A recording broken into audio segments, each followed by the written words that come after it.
Hello everyone, मैं चेतन Raghav Keller Williams के another podcast में आप सभी का बहुत बहुत स्वागत करता हूं। आज हमारे साथ हमारे एस्टीम्ड गेस्ट हैं मिस्टर रिंकेश कपूर। रिंकेश जी, आपका बहुत बहुत स्वागत है। Thank you. मैं आप सभी को बताना चाहूंगा, रिंकेश जी प्रोफेशनली एक क्वालिफाइड सीए हैं जो कि 17 साल से भी ज्यादा प्रैक्टिस कर रहे हैं, बिग 4 कंपनीज में काम कर चुके हैं और आज he is the chief financial officer for Keller Williams.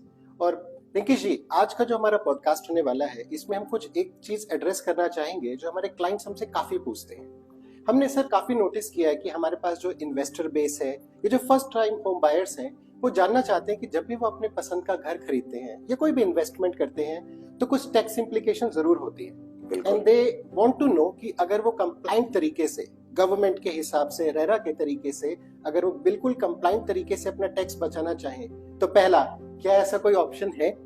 और अगर ऐसा ऑप्शन है तो आप एज अ सीए आप हमें क्या सजेस्ट करेंगे? आप प्लीज हमें ये बताइए। बिल्कुल। तो आप सबको पता ही है जैसे कि आज की डेट के अंदर रियल एस्टेट सेक्टर बहुत ही बूम कर रहा है, बूम पर है।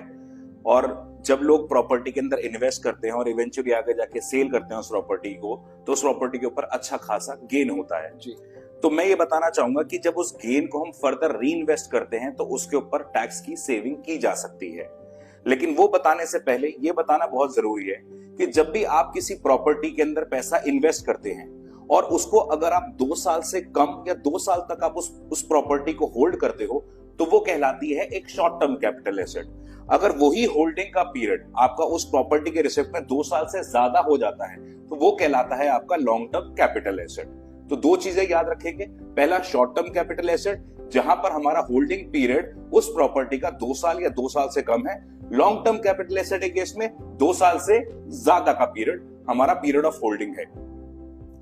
तो अगर हम जब शॉर्ट टर्म कैपिटल एसेट को बेचते हैं तो उससे जब हमारे को कुछ गेन होता है या प्रॉफिट होता है, that is called short term capital gain. और इसी तरीके से अगर हम किसी लॉन्ग टर्म कैपिटल एसेट को सेल करते हैं तो जो उसके ऊपर रिजल्टेंट हमारे को गेन होता है उसको हम कहते हैं लॉन्ग टर्म कैपिटल गेन। याद रखेंगे। तो शॉर्ट टर्म कैपिटल गेन के केस में क्या होता है, अगर आपने प्रॉपर्टी में इन्वेस्ट किया, बेचा और उसके ऊपर आपको गेन हुआ शॉर्ट टर्म कैपिटल गेन, तो उसमें आप एग्जेम्पशन अवेलेबल नहीं है।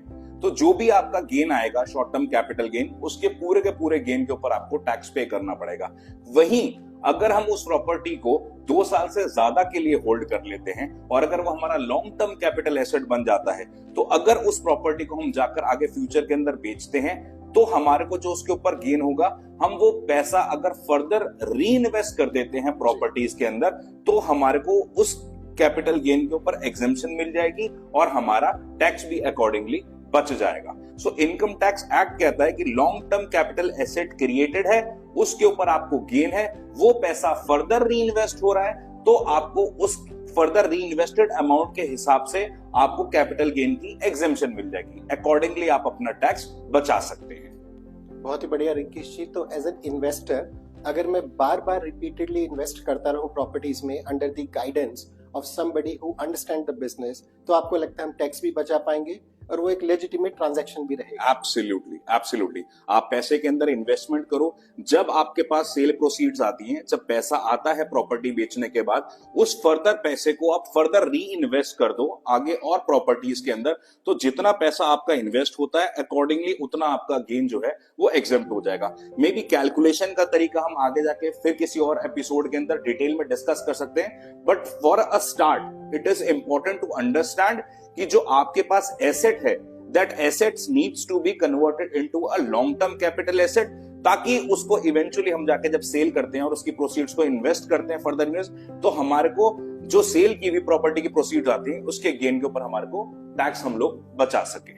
बहुत बढ़िया रिंकेश जी, काश मैं भी एक इन्वेस्टर होता, क्योंकि सर ऐसा अगर हमें कोई टैक्स गाइडेंस मिल जाए आप जैसे लोगों के थ्रू, तो मेरे को लगता है सर हमारी इन्वेस्टमेंट काफी सॉर्टेड हो जाएगी। सो रिंकेश जी, बहुत बहुत धन्यवाद, आज आपने हमें इंसाइट दिया। आशा करता हूँ हमारे इन्वेस्टर और हमारे होम बायर्स को काफी जानकारी मिली होगी। एंड फर्दर डिटेल्स हम लोग अगले एपिसोड में और बात करेंगे रिंकेश जी के साथ। रिंकेश जी, आपका बहुत बहुत धन्यवाद आज के लिए। Thank you so much.